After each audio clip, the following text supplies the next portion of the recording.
जोहार साथियों, डूंगरपुर दिशा की बैठक को लेकर जो घटनाक्रम हुआ था वो आप सबके सामने है। लेकिन मैं कल से देख रहा हूं कि भाजपा के प्रत्येक नेता, वो जिला अध्यक्ष हो या भाजपा का विधायक प्रत्याशी हो, भाजपा के कोई भी पदाधिकारी हो, डूंगरपुर, बांसवाड़ा, उदयपुर तक ये एक माहौल बना रहे वीडियो बना के कि डूंगरपुर दिशा की बैठक में बाप के विधायक सांसदों ने गुंडागर्दी की, थप्पड़ मारने की कोशिश की, अपशब्द बोले, इस तरह से ये अलगाववाद फैला रहे हैं, नक्सलवाद फैला रहे हैं। इस तरह से जो माहौल बढ़ाया जा रहा है, और उस वीडियो में आपने सुना होगा वो कह रहे हैं कि सरकार की योजनाओं को, मोदी जी की योजनाओं को जनता को लाभ नहीं पहुंचाना चाह रहे हैं, जनता का विकास नहीं चाहते हैं। इस तरह से जो भ्रम फैलाया जा रहा है, तो मुझे जरूरत महसूस हुआ कि सच्चाई एक बार लोग फिर जाने। मैं आज बताना चाहूंगा कि ओरिजिनल जो घटनाक्रम जो था, दिशा की बैठक थी, दिशा की बैठक में एज ए चेयरपर्सन में था, वो सह चेयरपर्सन थे। तो आज उस दिन जो घटनाक्रम हुआ, 11 बजे दिशा की बैठक स्टार्ट हुई। 11:10 से 15 मिनट के बाद मतलब उदयपुर सांसद मन्नालाल जी पहुंचे वहां पर। हमने स्वागत किया, कलेक्टर साहब ने उनको बुके देके स्वागत किया, ससम्मान बैठे हैं, मैंने खुद उनका स्वागत किया, अभिनंदन किया नाम लेके। जैसे भी दिशा की बैठक होती है, दिशा की बैठक का गाइडलाइन होता है कि जो पूर्व बैठक जो हुई थी उसकी अनुपालना रिपोर्ट क्या है। पूर्व बैठक में जो जो मेंबर्स ने मुद्दे उठाए थे, जिन जिन स्कीमों वार, उस पर चर्चा हो रही थी। उस चर्चा में प्रत्येक बिंदु पे उन्होंने टोकने का काम किया। आपने वो चीजें सामने नहीं आ पाई है, लेकिन आधे घंटे तक मैं आपको बताना चाहूंगा कि उन्होंने कहां कहां बखेड़ा किया। हमारा जो पीडब्ल्यूडी की जो प्रधानमंत्री ग्राम सड़क योजना की बात चल रही थी, उसी के अंदर हमारी पिछली गवर्नमेंट ने 2021-22 में, आपको ध्यान होगा, एक महत्वपूर्ण सड़क है फाटक छाणी मंगरी, जो सागवाड़ा ओबरी के लोग जनता को छाणी मंगरी गोविंद गुरु धाम तक पहुंचने की जो सड़क है वो 21-22 में सैंक्शन है। लेकिन फॉरेस्ट का कुछ इश्यू आने की वजह से वो काम स्टार्ट नहीं हो पाया। उसको लेके हमने चर्चा की, उसको कहा ये काटो, ये क्या मतलब है इसका, या चर्चा करने का क्या इश्यू दिशा के क्या गाइडलाइन में है। एक तरफ ये धर्म की बात करते हैं, धार्मिक की बात करते हैं, लेकिन हमारा जो गोविंद गुरु महाराज का धार्मिक स्थल है, जहां सागवाड़ा और ओबरी की जनता का आने का जो सड़क है, वो सड़क हम लोगों ने उस पिछली सरकार में सैंक्शन कराई है, उसके लिए उन्होंने ना कह दिया, ठीक है, हमने इग्नोर किया।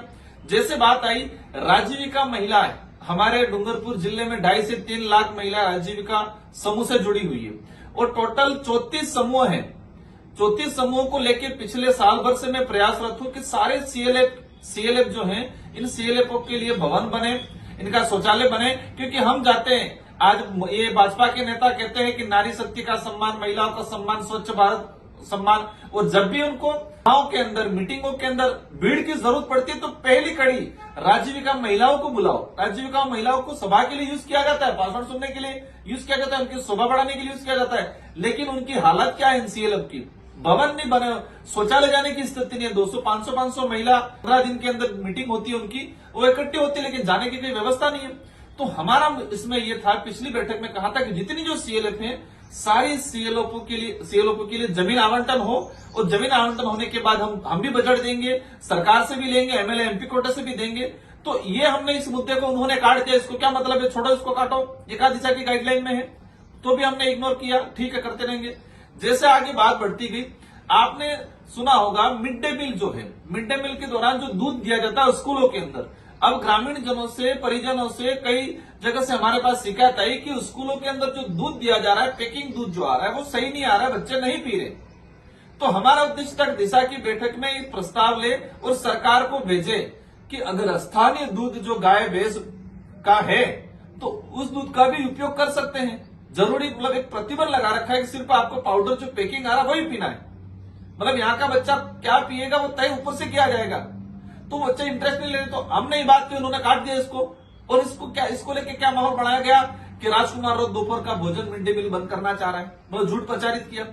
इसके आगे हम बढ़े तो जैसे महिला बाल विकास विभाग की बात आई, तो महिला बाल विकास विभाग में इनके जो भौतिक सुविधाओं को लेके आज पूरे डूंगरपुर जिले में 285 आंगनबाड़ियां जो हैं, जिनके शौचालय नहीं बने, कई 200 के आसपास आंगनबाड़ियां किराए के भवन में चल रही है, कई जगह हालत खराब है। उनको लेके हमने कहा कि इसके सारे के सारे प्रस्ताव सरकार को भेजे जाए, इनको शौचालय निर्माण हो, उनकी बाउंड्री निर्माण हो, और कन्वर्जन में बजट देना पड़े तो हम भी देंगे।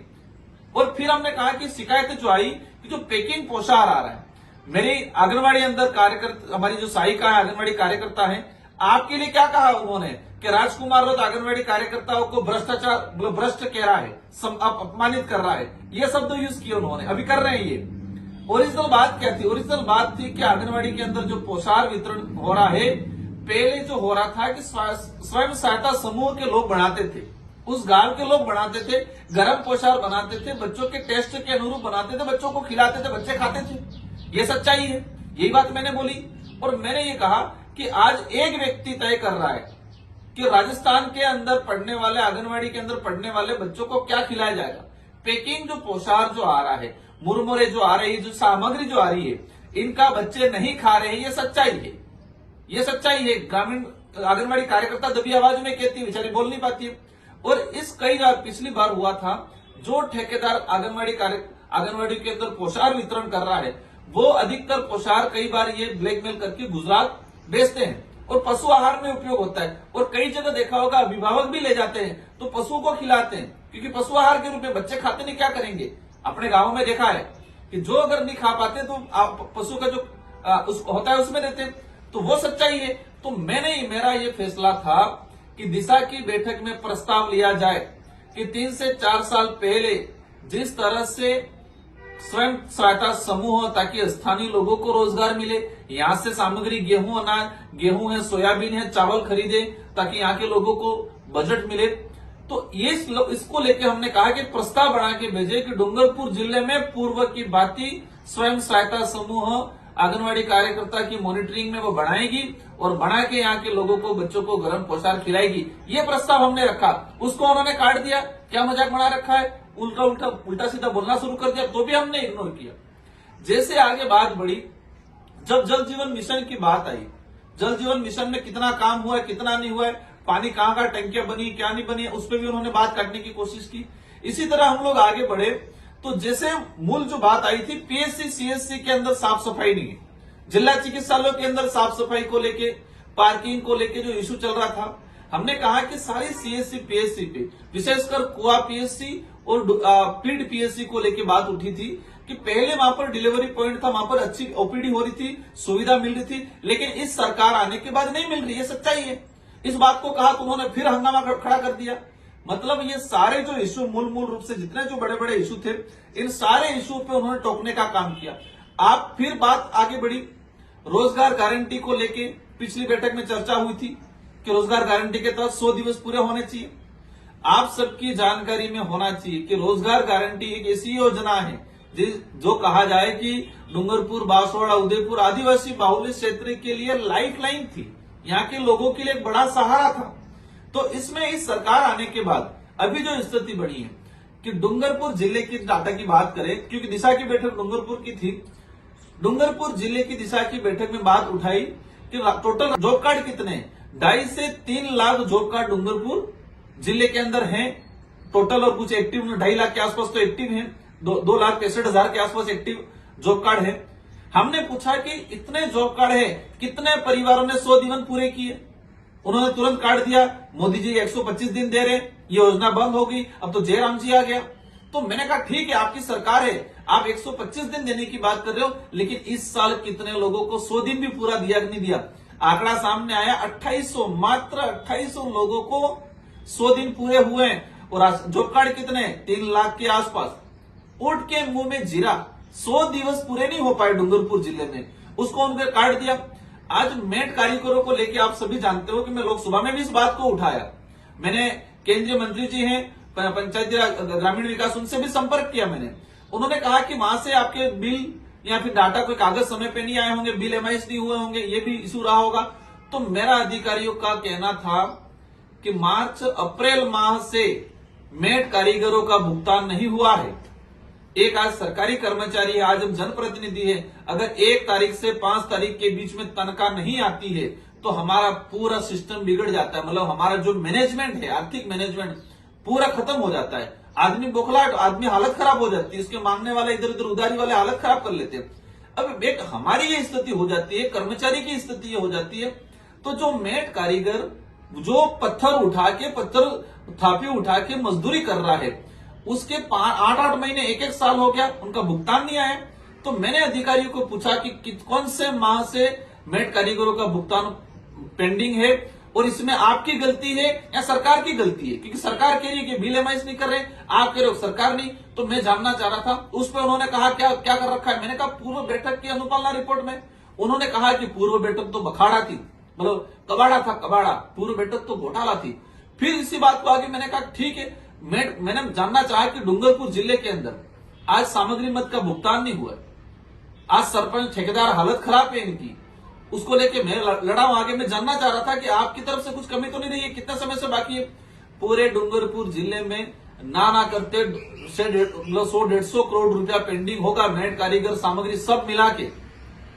तो हम ये जानना चाह रहे थे, अधिकारी बताना चाह रहे थे, उन्होंने तुरंत बात काट दी। आप मोदी जी का विरोध कर रहे हो, ये मोदी जी का कागज है, ये तो आप संविधान का विरोध कर रहे हो, आप जनता को लाभ नहीं देना चाह रहे हो, मतलब उल्टा सीधा तरीके। हमने प्रयास किया कि शांतिपूर्वक, क्योंकि मैं एज अध्यक्ष था, मेरी जिम्मेदारी बनती थी इस बैठक को शांतिपूर्वक निपटना। नरेगा को लेके हमने ये जानने की कोशिश की। ये सच्चाई है कि अभी सरकार ने कैंप लगाए, अच्छी बात है, हम स्वागत करते हैं, लोगों को लाभ मिलना चाहिए, लेकिन हम जानना चाहेंगे कि उस कैंप में खर्चा कितना आ रहा है, क्या सरकार कैंप के लिए अतिरिक्त कोई बजट दे रही है, ये जानने की कोशिश की हमने। तुरंत उन्होंने बात काट दी, तुम भजनलाल जी का विरोध कर रहे हो, भजनलाल जी की तौहीन कर रहे हो। यार राजस्थान के मुख्यमंत्री सबके लिए है, हमारा फर्ज बनता है, हम विपक्ष में हैं तो जिम्मेदारी बनती है कि वास्तव सरकार क्या कर रही है, कैंप लगा रही है, कितना पैसा दे रही है। डूंगरपुर बांसवाड़ा के सरपंचों को ध्यान होगा, आपकी हालत खराब है। कल मैंने देखा जो भाजपा से जुड़े हुए ठेकेदार और सरपंच भाजपा के आह्वान पे कल आके नारे लगा रहे, लेकिन तुम्हारे अंदर की आत्मा मुझे लग रहा था, तुम्हारे अंदर की भावना क्या थी, अंदर ही अंदर घुट रहे हो आप लोग। 1.5 साल से एफटीओ नहीं हो पा रहा है, पेमेंट नहीं हो पा रहा है, मेट कारीगरों का पेमेंट नहीं हो पा रहा है, आपसे कैंप करवाए जा रहे हैं, 50-50 हजार रुपया खर्चा करवाया जा रहा है। तो हमारा उद्देश्य ये था कल कि जो कैंप के लिए खर्चा आया है कि दिशा की बैठक से प्रस्ताव लेकर सरकार को भेजे कि अतिरिक्त बजट पंचायतों को दे, ताकि कैंप का जो खर्चा है, और स्वच्छ भारत मिशन के तहत गांवों के अंदर टेंडर कराए जा रहे साफ सफाई के लिए, सरकार योजना लाई, इसकी तारीफ होर्डिंग लगा रही है, लेकिन क्या सरकार एफएफसी एसएफसी के नॉर्म्स के अलावा क्या एक्स्ट्रा पैसा दे रही है उसके लिए। तो हमने प्रस्ताव बना के भेजना चाह रहे थे कि साफ सफाई की जो टेंडर हो रहे हैं उसके लिए सरकार अतिरिक्त पैसा दे, कैंप लगे हैं, खर्चा हुआ है, उसके लिए अतिरिक्त पैसा दे। ये जो बातें हम प्रस्ताव बना के भेजना चाह रहे थे, उन्होंने बकड़ा खड़ा कर दिया। और मुझे तब गुस्सा आया, अति तब हो गई, क्योंकि आधा घंटे से हम सह रहे थे उनको। उन्होंने कहा, क्या कहा, ये तो पूर्व बैठक तो कबाड़ा थी, पूर्व बैठक तो फर्जी थी। तब मुझे गुस्सा आया, मैंने कहा तुम ऐसे कैसे कह रहे हो। तो मैंने तुम कहा तो उन्होंने कहा तू बोल रहा है। मेरे तुम शब्द को उन्होंने तू में कन्वर्ट किया। मैंने कहा कौन कर रहा है, इस तरह से उन्होंने बौखलाहट वाली। एक ये सच्चाई है, देखो बांसवाड़ा डूंगरपुर पूरे आदिवासी बाहुल्य क्षेत्र की जनता को, आदिवासी समुदाय नहीं, हमारे ओबीसी के भाई है, जनरल के हैं, सभी वर्ग के, एससी माइनॉरिटी, सबको जानने की जरूरत है। इनका है जोर से बोलना, झूठ बोलना और बार बार बोलना, वास्तविक मुद्दों से भटका के ऐसा प्रोपोगंडा, क्योंकि ये इशू चर्चा का विषय नहीं था। आपने देखा होगा सारे न्यूज चैनलों के अंदर, सारे प्रिंट मीडिया में दिशा की बैठक में क्या चर्चा हुई वो नहीं छपा। दिशा की बैठक में हंगामा हुआ, मैंने क्या कटाक्ष किए, उन्होंने क्या कटाक्ष किए, इससे यह स्पष्ट हो गया कि जनता के मुद्दे दब गए। सारे के सारे न्यूज़पेपर में आप देख सकते हो कि दिशा की बैठक में किन किन मुद्दों पे चर्चा हुई। राजीविका महिलाओं की क्या हालत है, नरेगा की क्या हालत है, आंगनबाड़ी की क्या हालत है, स्कूलों की क्या हालत है, जल जीवन मिशन का क्या प्रोग्रेस है, इस पे कहीं कोई लाइन नहीं छपी। इससे स्पष्ट होता है कि मीडिया के भी कुछ ऐसे मीडिया चैनल देखे मैंने, कुछ प्रिंट मीडिया, कुछ लोगों ने तो मैनेज किया, व्यवस्थित छापने की प्रयास किया, लेकिन कुछ ने तो एक तरफा। आपने देखा होगा एक न्यूज़पेपर है आत्मा की ज्वाला, उनके जो न्यूज छापने की मानसिकता, उसमें पूरा मन्नालाल जी जो कह रहे, बढ़ चढ़ के जो कह रहे, उसको भी पूरा छापा। हमारी तरफ से हमने जो बोला, हमारे जो बयान थे, दिशा बैठक के जो इशू थे, इस पे एक लाइन नहीं लिखी। आत्मा की ज्वाला न्यूज़पेपर आप देखा होगा, वो आत्मा की ज्वाला नहीं रहता, नफरती ज्वाला वाला लगा मुझे। तो एक नफरती ज्वाला जो भड़कती है, तो उनकी जो न्यूज छापने की जो शैली थी, उनकी जो मानसिकता थी, वो आत्मा की ज्वाला वाला शब्द सूट नहीं होता, उनके लिए नफरती ज्वाला वाला शब्द सही सूट होता। क्योंकि हमारी तरफ से जो स्टेटमेंट एक लाइन नहीं छापी, दिशा बैठक की कार्रवाई की एक लाइन नहीं छापी, मन्नालाल जी द्वारा जो मनगढ़ंत और झूठे जो आरोप लगाए उसी को तरीके से छापा और सब जगह वायरल। वो मन्नालाल जी खुद इसको सोशल मीडिया पे वायरल कर रहे। तो मेरा कुल मिला के दिशा की बैठक को लेके ये कोई चर्चा का विषय नहीं था। मैं दुखी हूं कि जनता के मुद्दे दब गए और ये लोग दबाने आए थे ताकि वास्तविक मुद्दे है वो दब जाए। एक प्रोपोगंडा आप देखते होंगे, वो 2 बार जूता निकाल रहे, पर न्यूज चैनल वाले जूता निकालने का हवाला नहीं दे रहे।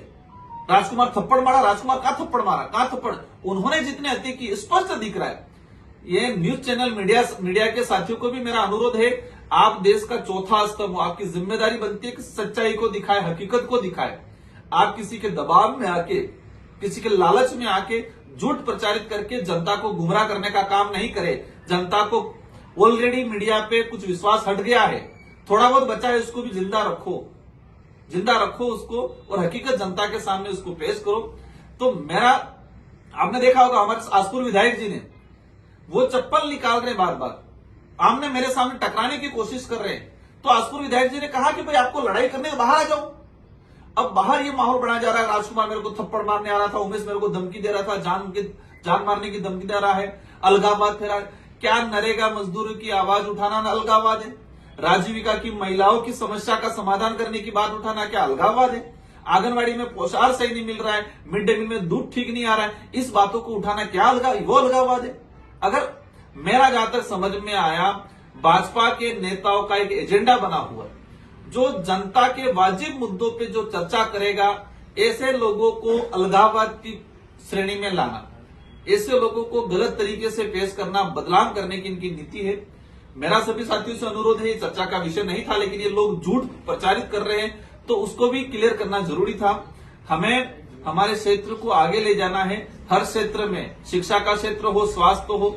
हाँ, आज मैं भारत आदिवासी पार्टी का जनप्रतिनिधि हूं, लेकिन मैं हर उस व्यक्ति के लिए खड़ा हूं जो भाजपा का होगा, कांग्रेस का होगा, किसी भी वर्ग का होगा, उसकी वाजिब मांग होगी, उसकी वाजिब समस्या होगी, उसको लेकर भारत आदिवासी पार्टी मजबूती से लड़ रही है और लड़ेगी। और उनके जो झूठे मसूदे हैं, उनका जो प्रोपेगेंडा है, वो चलने वाला नहीं है। जनता समझ चुकी है, जनता के अंदर विवेक आ गया है। विवेकहीन लोग जो चाह रहे हैं कि जनता को मूर्ख बनाना चाह रहे, वो नहीं चलेगा।